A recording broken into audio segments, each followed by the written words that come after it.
It hadn't rained in 5 weeks. The dirt outside the widow's barn had turned to powder, and the wind carried it like old ash across the dry fields. The cattle were thinning, same as the hands, and every morning the sun came up hotter than the last. Elijah Ward leaned his weight into the barn post, chewing the inside of his cheek, watching a hawk circle over the hills like it knew something he didn't. He'd been watching for days now. Same bird, same wide loop over the land. He had a feeling in his gut that trouble was circling too, but he wasn't the kind of man who said such things out loud. It was hard to feel much of anything lately. Since his brother's death, Elijah had stopped praying, stopped trying to fix the things he couldn't hold with his own two hands. The world felt like a long stretch of silence now, just work, dust, and the ache in his chest that came and went like a bad tooth. He wasn't cruel, but he wasn't soft anymore either. His ranch ran on routine. No visitors, no laughter, no reason for hope. So when he first saw her, stumbling past the edge of his cattle fence, he thought he was imagining it. Her dress was torn at the hem, shoes nearly worn through, and her arms held a paper bag like it was gold. She didn't look up at him, just kept walking slow, like each step had to be thought out. He couldn't see her face from where he stood, didn't know her name, but something in the way she moved told him she hadn't eaten right in days. And still, she didn't beg. She didn't wave. She didn't even cry. Later, when he thought back on it, he'd remember that part most, how quiet she was. The town called the area past Elijah's reached the edge of nowhere. Half the houses were abandoned, the other half should have been. Folks didn't stop unless they had reason, and women especially didn't come through alone. Elijah didn't know what made him get on his horse that day, ride the path she took, and stop just short of the wide stone where she'd sat herself down like someone giving up. Maybe it was the way the wind had stilled suddenly. Maybe it was the way she turned her face toward the sun, lips cracked, breathing slow but deep like she was trying to remember what it felt like to be alive. He didn't speak at first, just sat on the saddle, boots resting in the dust, watching her from a careful distance. She noticed him, nodded once, but said nothing. And then, real quiet, she said, "I don't need much, just your leftovers." Her voice wasn't shaking, wasn't proud either, just tired, honest. You should have turned back then, should have kept riding, left her there like so many others would. But instead, he dismounted, walked slow like she might spook. He handed her the biscuit he hadn't touched that morning and a canteen of water. She took them without a word, drank like someone who hadn't trusted water in days, ate slow, methodical like she didn't want to finish too fast and feel hunger return. Elijah didn't ask questions. He wasn't a man who pried, but the silence between them had weight to it, like two people standing at the edge of something they couldn't name. Finally, she looked up. Her eyes locked on his, and he froze. It wasn't beauty that stopped him. It was pain, real, naked pain sitting behind her gaze, so raw it made his chest tighten, like she'd been seen too many times and still felt invisible. "I won't stay long," she said. "I know how it looks." He nodded once, then sat beside her. Dirt pressed through his jeans, but he didn't move. Neither did she. The sun began to sink behind a ridge. Coyotes started their low yipping in the distance. She didn't flinch, just pulled her shawl tighter and stared out toward the land like she was trying to memorize something. Elijah finally asked, "What's your name?" She didn't answer right away, just rubbed her fingers together like she was trying to bring feeling back. "Marla," she said at last. "Marla Dean." He nodded, let the name settle in the air. "Where you headed?" he asked. "Nowhere," she said. "I was trying to make it to the train depot in Clearwater, but..." She looked down at her shoes. "Guess I got lost somewhere in the middle." He wanted to ask why, what she was running from. But one look at her wrists, bruises barely healing, thin as sticks, told him enough. Some folks didn't need to say their past out loud. It walked ahead of them like a shadow. Marla didn't ask to stay. She didn't plead or offer to work. But when Elijah stood and offered her his hand, she took it. That was all it took. Something quiet passed between them. Not trust, not yet, but a flicker of something close. Maybe understanding. The ranch was too quiet these days anyway. Too many empty rooms and memories that clung to the walls like old smoke.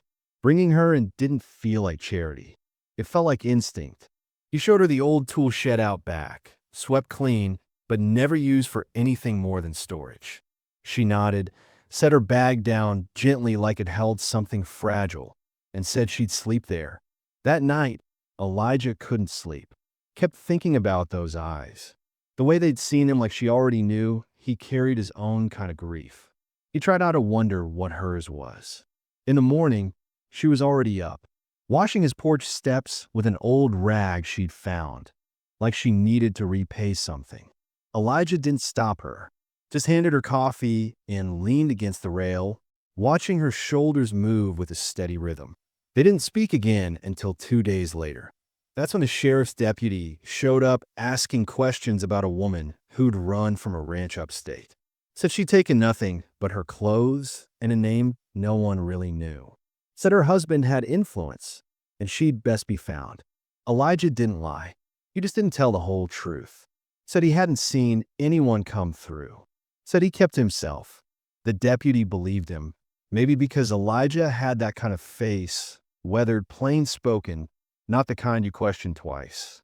After the man left, Marla sat on the porch beside Elijah, hands shaking even though her face was still. "He'll send more," she said. "He always does." Elijah looked at her, long and hard. "You're safe here. You don't know what safe means when it comes to men like him." He didn't reply, just nodded slowly, because she was right. But something had shifted in him, something quiet but strong. He didn't know if it was guilt or anger or just the weight of being alone too long. But he knew this much: she wasn't going to run again. Not if he could help it. That night, as coyotes called again and the wind whispered through broken window panes, Elijah stood watch from the porch with his rifle across his lap. He didn't sleep, didn't plan to, because somewhere between yesterday and now, the ranch had stopped being a graveyard. And Marla Dean, who asked only for leftovers, had reminded him what it meant to want something more than silence. By the end of the week, word had spread, though Elijah hadn't said a damn thing. That's how it worked in a place like Ash Hollow. You didn't have to speak. Silence got twisted into stories all the same. Folks noticed when someone new swept a porch that hadn't been cleaned in years, or when smoke curled from the shed chimney at dawn. They noticed when Elijah Ward, a man known for keeping to himself, stopped by the general store more often than usual, sometimes buying thread, sometimes buying bread, things a man alone wouldn't need. The first to show up was Ruth, an older woman with a white braid thick as rope and eyes sharp enough to cut through stone. She ran the post office and stitched quilts on her porch in the afternoons. She didn't knock, just walked onto the ranch one morning with a tin of salve and a loaf of cornbread. "Heard someone news out here," she said without looking up at Elijah. "Thought I'd drop these off for the nobody you haven't told anyone about." Elijah didn't say thank you, but he didn't stop her either when she walked past him and handed the items to Marla, who stood in the doorway of the shed with her hands clasped tight. Ruth looked her over, head to toe, then softened.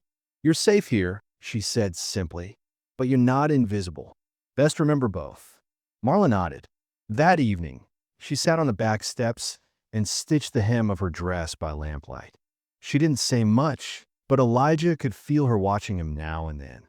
Not wary, curious. The next one to come around was Jesse Collier, Elijah's ranch hand, barely 20 and always running his mouth. He'd returned from a short trip into Abilene, looking for spare parts and trouble.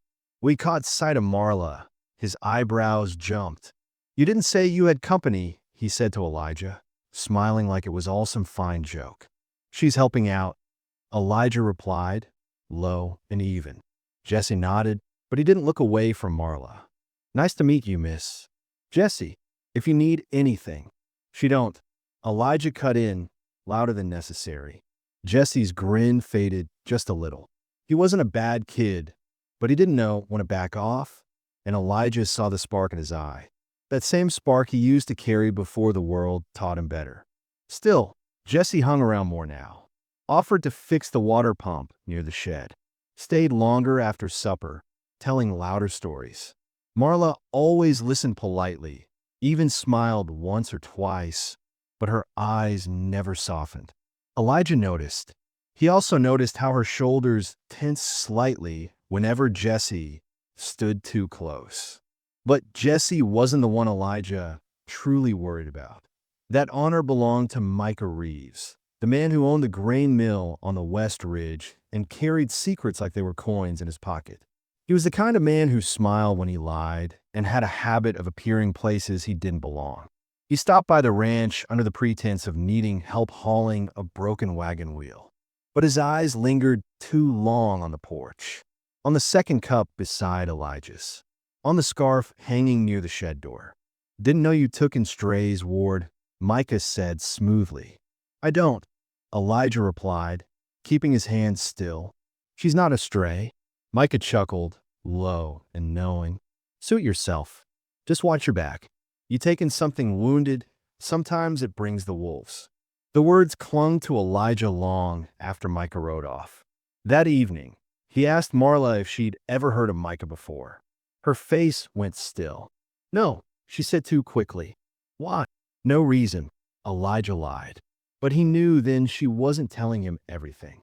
And maybe that was fair. He hadn't told her everything either. Because truth was, Elijah's brother hadn't died of sickness like he'd said. Luke Ward had been found beaten behind the old stable, jaw shattered, ribs crushed. No arrests, no suspects, only whispers. Elijah had spent the next 2 years burying questions that never got answered. And now, for the first time in months, those questions stirred again. Marla started working around the ranch more, feeding chickens, sweeping the bunkhouse. She moved with purpose, like she had something to prove. She never asked for pay, just accepted meals and quiet. But sometimes at night, Elijah heard her crying. Not loud, just soft, strangled, sounds like someone trying to hold their soul together. He didn't ask what haunted her. Not yet. Ruth visited again, this time with a length of fabric. "For a new dress," she said, handing it to Marla. "You're not his ghost. Stop dressing like one." Marla blinked, taken aback. "I don't know how to sew." "Well," Ruth said, "time to learn." It was Ruth who first asked Elijah what exactly Marla was to him. He didn't answer, because the truth was he didn't know. He found himself watching her in the quiet moments. When she braided her hair in the morning, when she studied the hills as if waiting for someone to ride over. She still hadn't told him much about where she came from, but she'd started asking questions about the ranch, about the fences, the terrain. She was learning the land like someone preparing for something. Elijah wasn't sure if she was preparing to stay or to run. One afternoon, Jesse caught Elijah alone by the feed barn. "You think she's who she says she is?" Jesse asked, arms crossed. "I mean, she doesn't talk much. Doesn't act scared either. That don't strike you as strange?" Elijah looked at him, jaw tight. "What's strange is you thinking it's your business." Jesse backed off, but Elijah could tell the kid was still chewing on it. And he wasn't the only one. Even the horses had gone skittish lately. Something was shifting, like the ground was waiting to break open. A week later, a letter came. Unmarked envelope, left in the dirt near the porch. No stamp, no return address. Just a single sentence scrawled on plain paper. "She's not yours to keep." Elijah burned it before Marla could see. But that night, she knocked on his door. First time she'd ever done that. She stood there in the dark, barefoot, eyes glinting with fear. "I need to show you something," she said. He let her in. She pulled a folded paper from inside her shawl. An old train schedule. And under it, a newspaper clipping with her photograph. A man's name circled below it. Charles Finch, her husband. "He's a liar," she said. "He says I'm unstable, that I took something from him." "What did you take?" Elijah asked quietly. Marla looked up. Her eyes didn't blink. "His secrets." She didn't explain, just folded the paper again and held it out like she was handing off a bomb. "He'll come. When he does, you can't protect me. No one can." But Elijah didn't take the paper. He just stared at her, and for the first time, something shifted in his own chest. He felt the urge to protect, not out of pity, but because somewhere in the way she stood, trembling but still standing, he saw his brother. He saw every unanswered question, every silent cry ignored. "I don't need to protect you," he said slowly, "but I can stand with you, if you let me." Marla didn't speak, just sat down in the corner chair and pulled her knees up to her chest. That night, Elijah didn't sleep. Again, but it wasn't fear keeping him awake anymore. It was the certainty that someone had just declared war. The days that followed blurred into a thick kind of tension, the kind that clung to the skin and sat heavy in the throat. Elijah kept working like always. Early mornings, sweat-soaked shirts, boots covered in dust, but now every swing of the axe or creak of the barn door came with a tight feeling that something was coming. Something close. Jesse started showing up earlier, too. Not out of helpfulness, Elijah figured, but to keep watch. Over Marla, maybe, or over Elijah himself. Marla grew quieter, more inward. She still worked hard, still carried herself with purpose, but Elijah noticed the way her hands trembled when she thought no one was looking.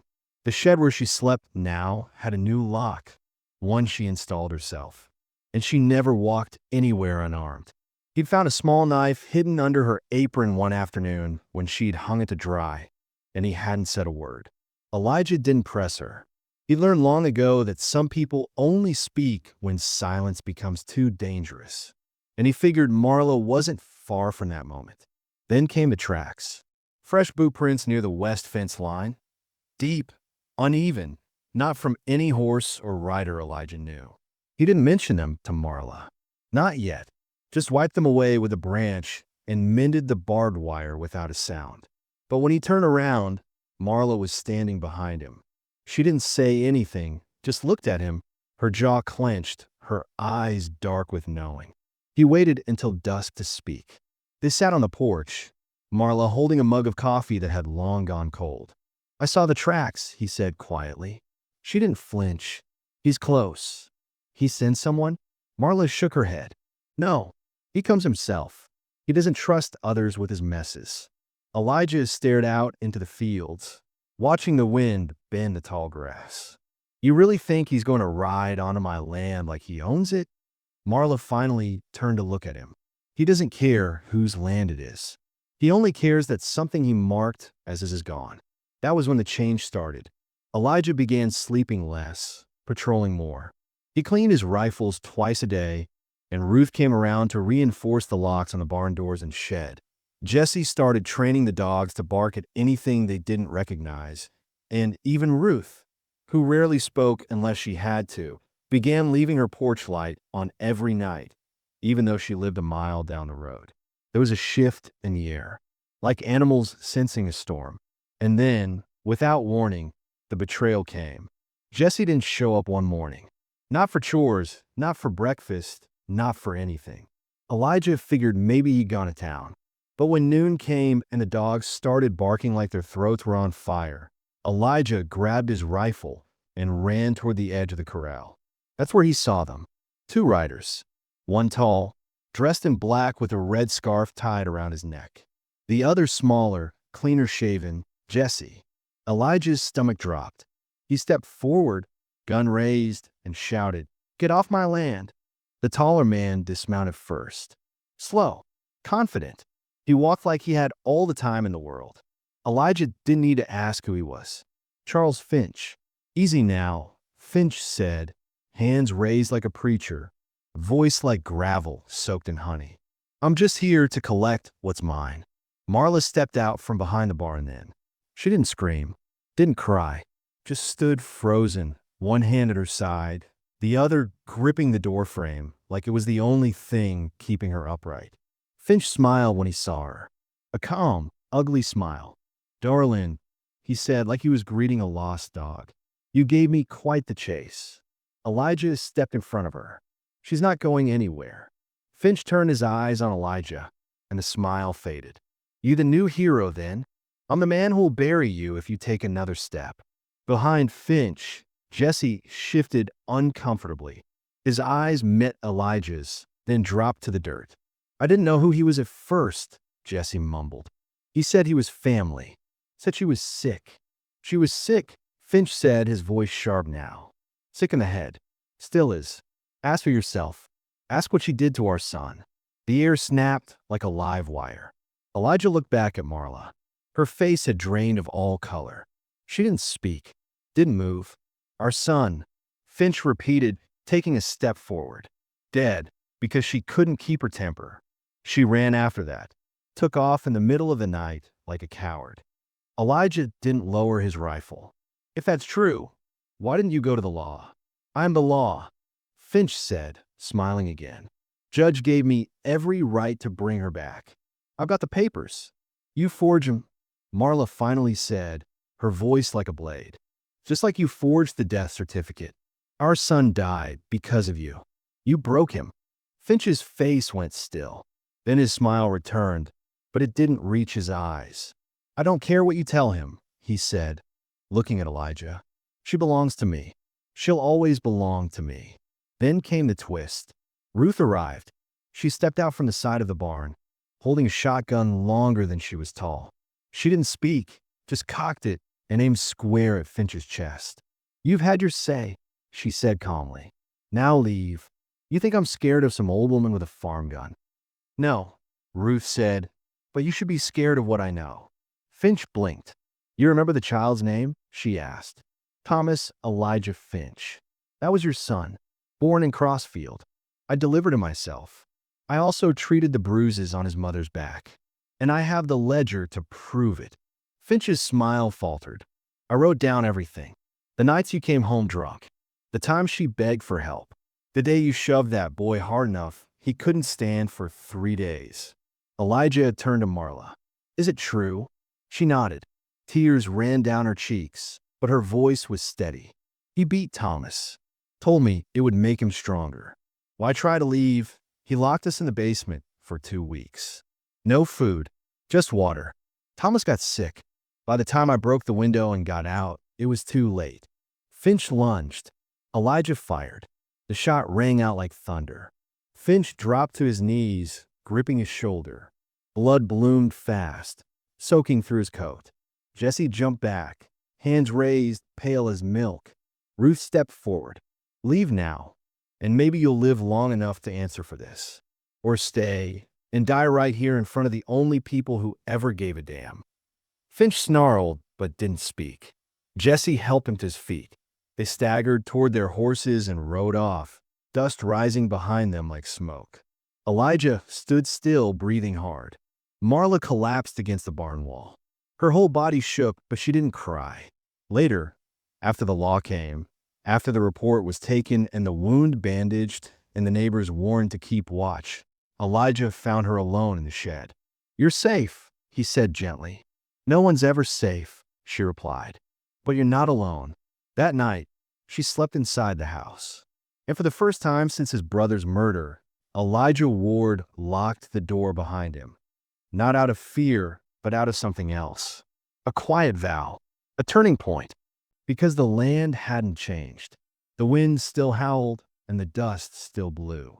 But now there was a new shadow in the house. One that didn't come from pain, but from someone learning how to live again.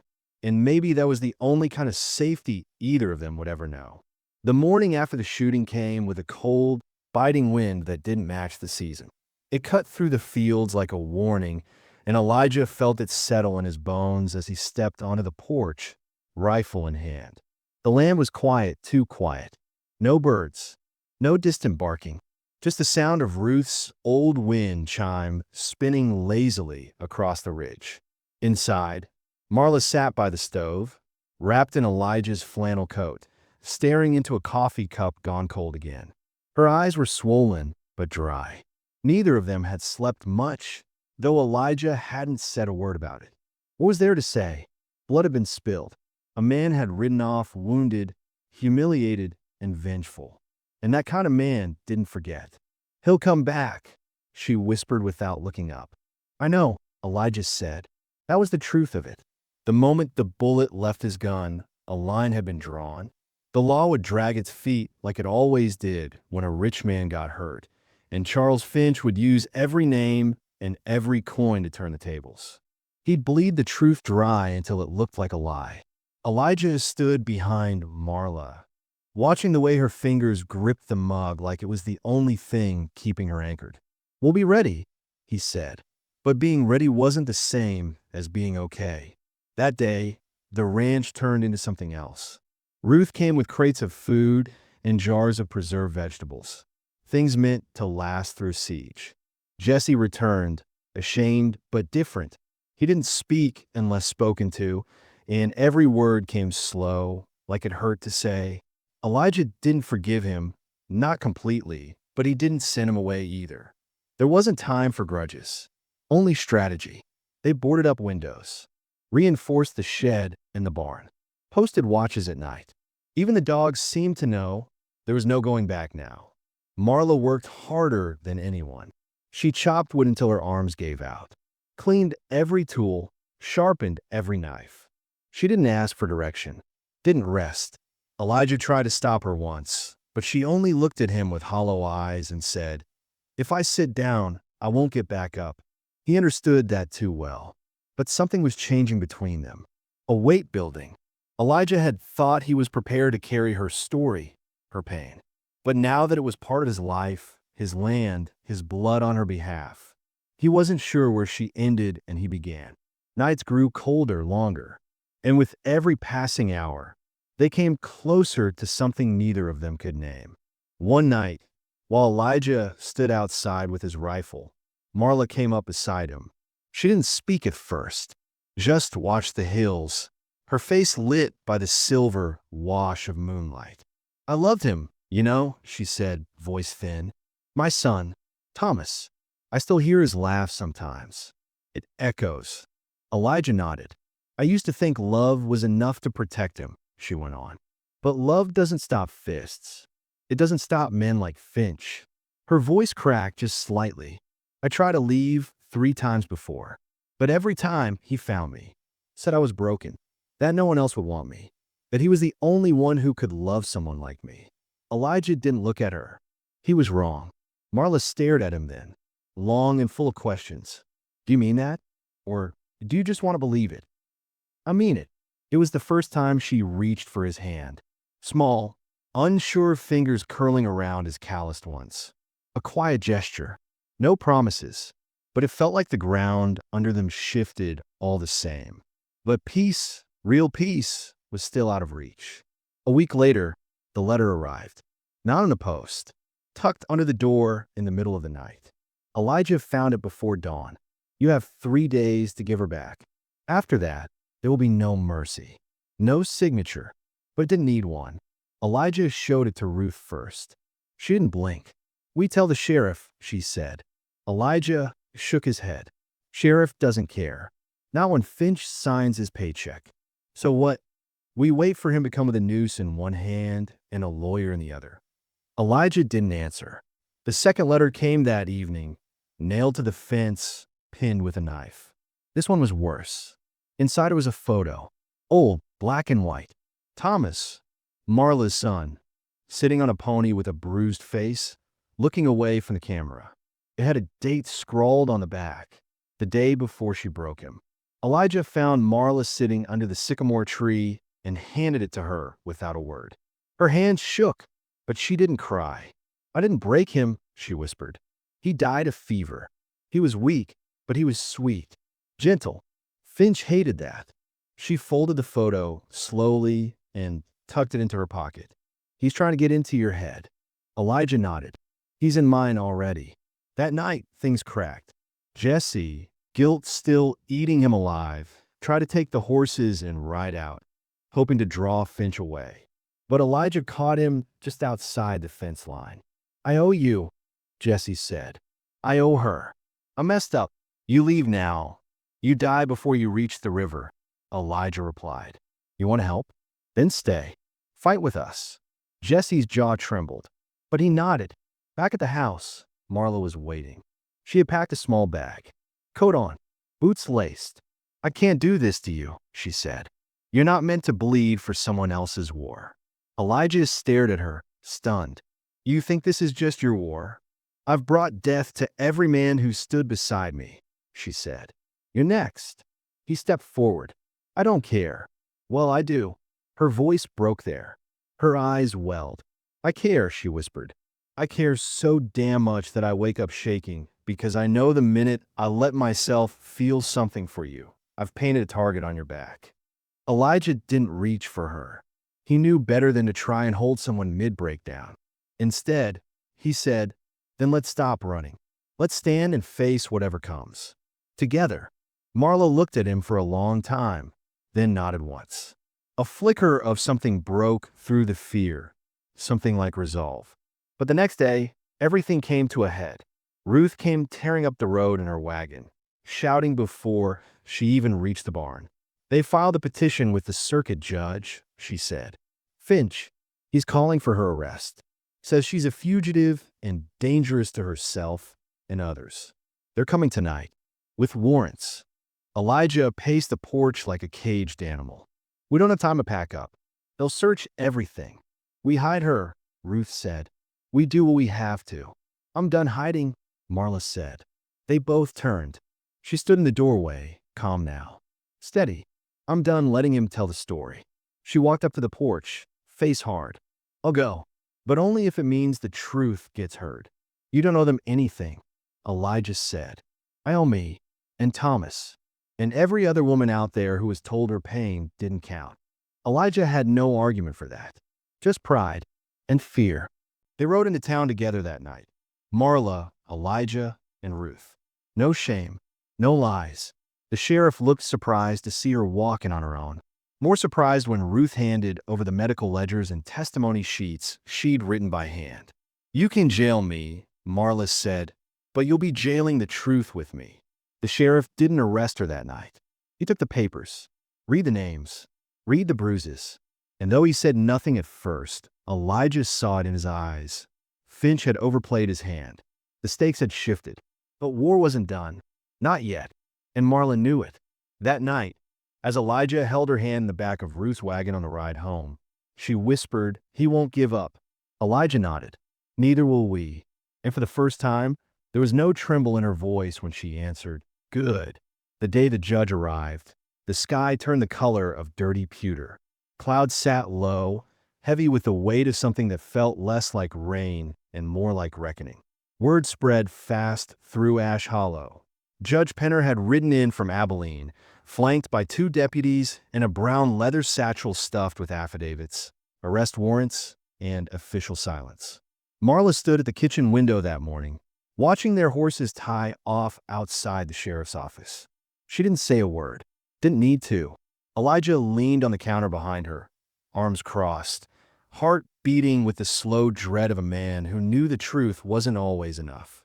Ruth had brought more ledgers, more dates, more names, testimonies written in her neat, meticulous hand, but Elijah had seen enough courtroom stories to know that justice wasn't about truth. It was about who controlled the room. Are you sure you want to walk into that building? He asked softly. We can run. Still have time. Marla shook her head, her voice low and steady. I've run enough for 2 lifetimes. If they lock me up, so be it. But I'll walk in standing tall. By noon, they were seated in the back room of the old bank-turned courthouse. Benches dusty from disuse, the judge seated beneath a crooked flag. Finch had arrived just before them, arm in a sling, eyes gleaming with that practiced righteousness only a man like him could wear. He sat with his lawyer, smug and confident, flipping through documents with a casual air like he was already the victor. Judge Penner looked down at the paperwork, sighed, then fixed his eyes on Marla. Mrs. Finch, he said, you're accused of abandoning your marital obligations, fleeing across county lines, theft of property, and mental instability that poses a danger to yourself and others. Do you wish to respond? Marla stood. She didn't flinch. My name is Marla Dean, not Mrs. Finch. I haven't been that man's wife in anything but paper for over 4 years. He forged a medical declaration calling me unfit when I tried to divorce him. He used it to trap me. I ran to survive. My son died because of him. And if you need proof, it's in the hands of Ruth Talbot and every woman in Crossfield who ever walked into her clinic with bruises and no explanations. The room shifted. The judge looked surprised. Finch leaned forward. She's lying. She always has. Then Ruth stood. Judge, I'm a certified midwife and nurse, practicing in this territory for over 30 years.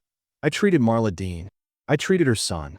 I recorded every visit, every injury.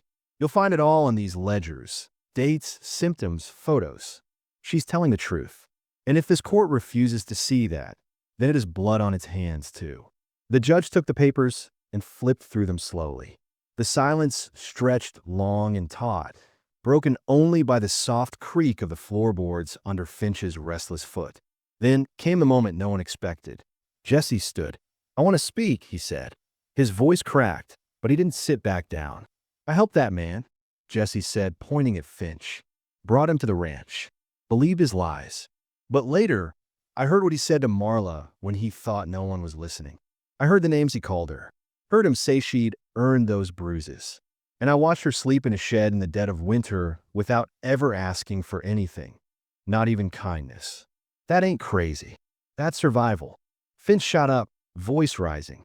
You think these backwater hands mean anything? They're not the law. But the judge held up a hand. Mr. Finch, he said calmly, I believe I've heard enough for today. No, you haven't, Finch snapped. This is my wife. She belongs to me. Those words rang out louder than anything else. The room froze. That was the moment it broke. Marla walked forward, step by step, until she stood just a few feet from Finch. I belong to no one, she said. Not you. Not the system that let you hide behind money. You broke me. You broke our son. But I survived. And now I'm telling the truth. Not for you. For him. Finch raised a hand then. Instinct, rage, maybe fear. But before it moved more than a few inches, Elijah was there, already in motion, arm across Marla's shoulder, eyes like stone. You'll never touch her again, Elijah said, voice low, final. Finch froze. And then, shocking everyone, Judge Penner spoke. I'm issuing a protective order effective immediately, he said. All charges against Ms. Dean are dropped. Mr. Finch, you are to remain off the premises of the Ward Ranch and refrain from all contact. Should you violate this order, the law will answer, regardless of your standing.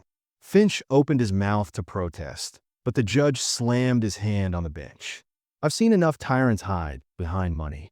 This court is adjourned. When it ended, Marla didn't weep, didn't collapse. She just breathed, one long, slow breath like someone finally surfacing from underwater. Outside, the wind had calmed, but not everyone was finished. That night, Elijah and Marla sat side by side on the porch.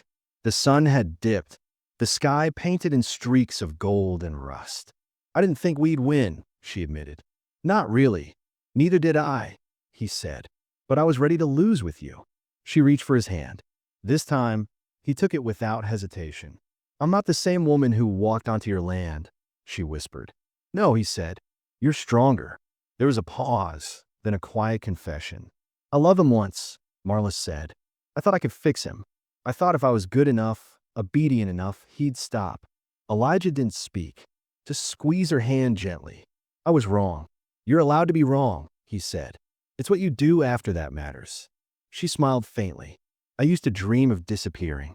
Thought maybe then the world wouldn't hurt so much.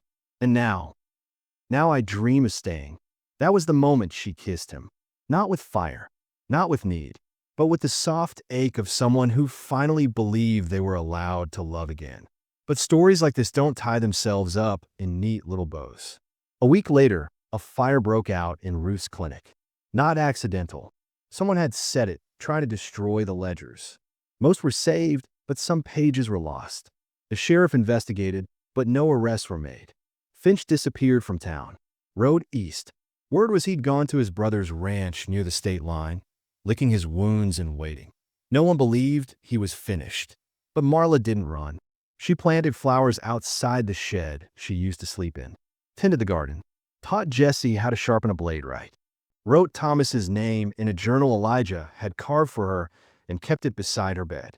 And when Elijah asked her one night if she was sure she didn't want to leave, to start fresh somewhere else, she looked at him and said, "This is fresh." Their love wasn't loud. It wasn't wild. It was quiet and stubborn, like roots beneath the dry earth. And though the shadow of Finch still loomed somewhere beyond the horizon, for now, they had peace. Hard-earned, fragile, real.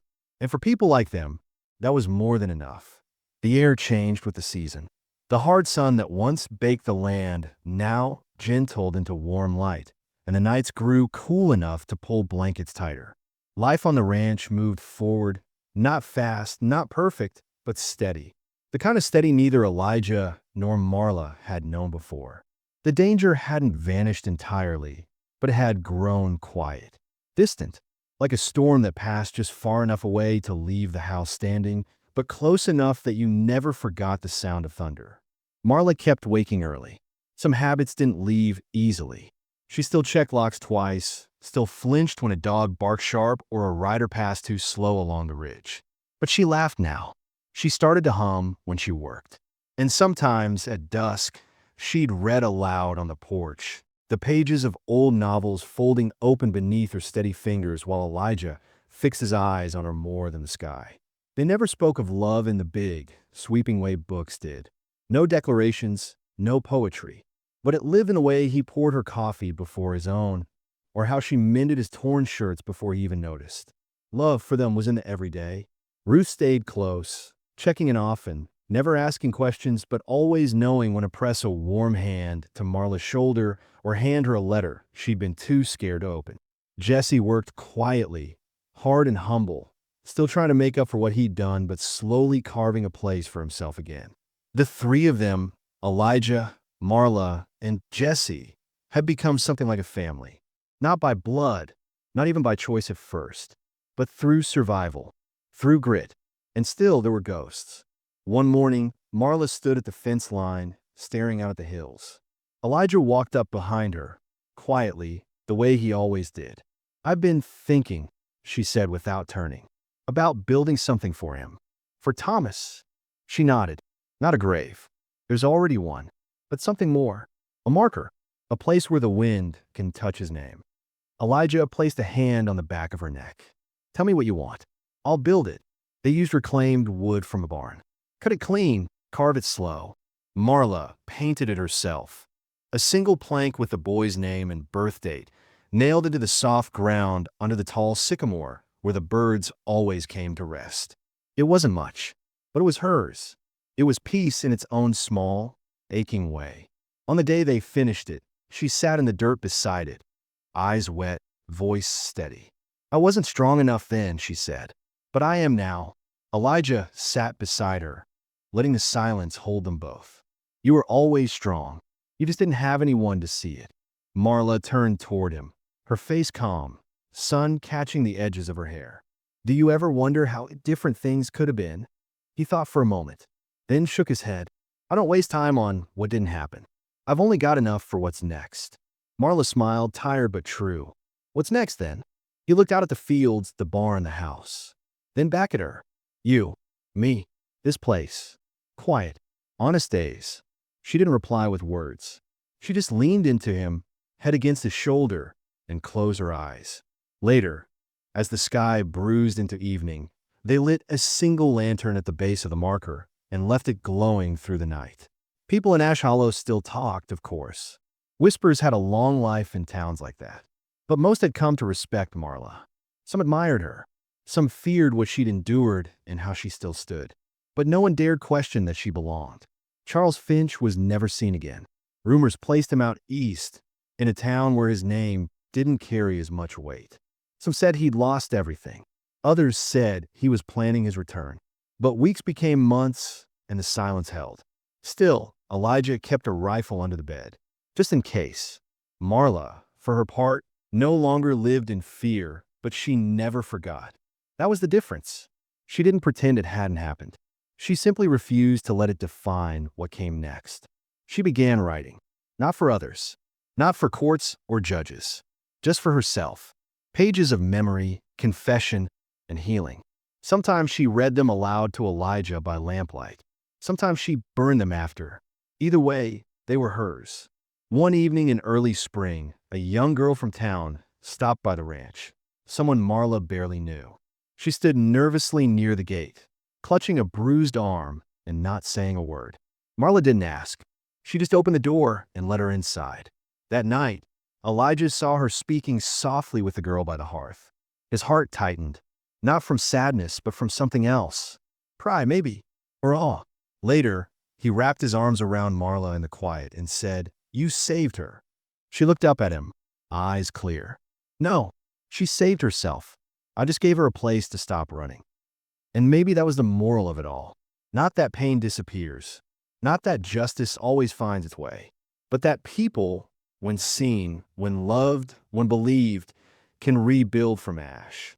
Elijah never did return fully to the man he was before, and Marla never pretended to be whole. But together, they became something stronger than what they had lost. And the land, scarred and dusted with memory, carried their story forward in silence, like it had always done.